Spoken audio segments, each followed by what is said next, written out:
আরেকটি দেশীয় পুরস্কার পেয়েছো, সেটা বলবো। জি, আমি রমাদানের পরেই লিবিয়াতে ইন্টারন্যাশনাল কম্পিটিশনে অংশগ্রহণ করেছি, যেখানে পৃথিবীর 70টি দেশ অংশগ্রহণ করেছিল। এবং সবার জানা রাখা উচিত লিবিয়ার কম্পিটিশনটি খুব হার্ড হয়, কারণ লিবিয়াতে প্রায় 70 লক্ষ হাফেজ, প্রতি 70 লক্ষ? হ্যাঁ, না মানে প্রতি 3 জনে একজন হাফেজ, এত পরিমাণে হাফেজ আর মানে পৃথিবীর মধ্যে আমি ওস্তাদের থেকে শুনেছি যে সবচেয়ে বেশি হাফেজ লিবিয়াতে। আচ্ছা। তো ওখানে কম্পিটিশনে গিয়েছিলাম রমাদানের পরপরই, মাসেক পরে। তো ওখানে আবার কোরআনের সাথে এক পারা তাফসির ছিল।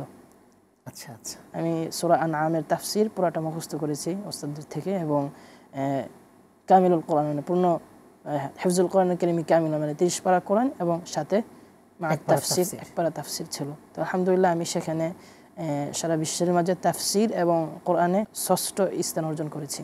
আলহামদুলিল্লাহ। আলহামদুলিল্লাহ। তাফসিরে কঠিন পুরস্কার পাওয়া। জি, তাফসিরে একটু সামান্য ভুল হয়েছিল, না হলে আরো ভালো রেজাল্ট হতো। হ্যাঁ জি। এবং বাংলাদেশ থেকে জর্ডান ইন্টারন্যাশনাল কম্পিটিশনের জন্য নির্বাচিত হয়েছিলাম, এবং অস্ট্রেলিয়াতে একটি কম্পিটিশন হয়েছিল অনলাইনে। এখানে সারা বিশ্বের প্রায় 2000 প্রতিযোগী অংশগ্রহণ করে, এবং সেখানে আমি ফার্স্ট হয়েছি আলহামদুলিল্লাহ। আলহামদুলিল্লাহ। আলহামদুলিল্লাহ। তোমার পড়াশোনা কি অবস্থা এখন? আলহামদুলিল্লাহ মাদানী নিসাবে কিতাব বিভাগে 2য় বর্ষ পড়তেছি, এবং এর পাশাপাশি রিওয়ায়াতগুলোও চর্চা করতেছি। এবং আল্লাহ পাক যদি আবার কখনো সুযোগ দান করেন, মিশরে অথবা সৌদিতে যাওয়ার আবার খেয়াল রয়েছে আর কি, পড়াশোনা করার খেয়াল রয়েছে। আল্লাহ তাআলা কবুল করুন, আমিন। এবার জানতে চাইবো, কোরআন মাজিদ শুদ্ধ করে পড়া এটা কেন জরুরি বলো? কারণ কোরআন এমন একটি কিতাব, এটা মানে মহান রবের একটা কথা। মহান রবের কথাটা তো আমরা স্বাভাবিকভাবে বলতে পারি না।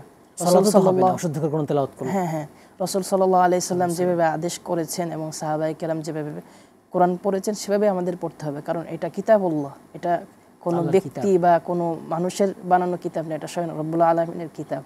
সেই জন্য তাজিমের সাথে সম্মানের সাথে যেভাবে রব নাজিল করেছেন সেভাবে পড়ার চেষ্টা করতে হবে।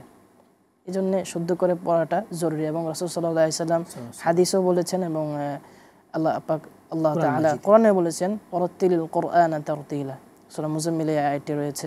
তো কোরআনকে তারতিলের সাথে পড়ার জন্য হুকুম রয়েছে। কোরআন মাজিদ সুন্দর করে পড়া, এটা তুমি কোথায় করেছো? বাংলাদেশ বা দেশের বাইরে কোথাও, অনলাইনে নাকি বাংলাদেশে সুন্দর করে পড়ার জন্য কোথায় চেষ্টা করেছো? প্রাথমিক অবস্থায় আমি আমার বাবার কাছ থেকেই শুরু করি, এবং আমার বাবার ছাত্র হাফেজ তোফাজ্জল ভাই, উনি আপনারা তো জানেন আমি চোখে একটু সমস্যার কারণে কোরআন দেখে দেখে পড়তে পারি না, তো উনি আমাকে শুনে শুনে পড়েছে। হ্যাঁ, কোরআন পুরাটা হিফজ করিয়েছেন।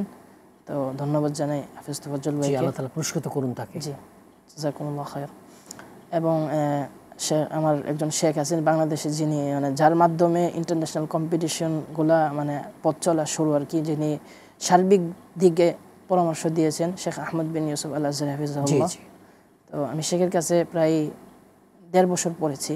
ইলমুল মাকামাত মানে সুরের যে এলেমটা আর কি, মানে কোরআনকে যে সুর দিয়ে পড়তে হবে, আপনি যে হাদিসটা বললেন যে জি জি হ্যাঁ, আল্লাহ তাআলা বিল কোরআন ফালাইসা মিন্না, যে সুরের উপরে এবং তাজউইদের উপরে শেখের কাছে আমি 1.5 বছর ক্লাস করেছি মাহাদুল কিরাতে। হ্যাঁ, মাহাদুল কিরাতে। এবং এখান থেকে আমি আলহামদুলিল্লাহ অনেকটা পরিবর্তন হয়, এবং এর কিছুদিন পরে আমি আরটিভির কম্পিটিশনে অংশগ্রহণ করি 2019-এ। তো আলহামদুলিল্লাহ আরটিভির কম্পিটিশনে আমি ফার্স্ট হয়েছিলাম। মারহাবান মারহাবান মারহাবা।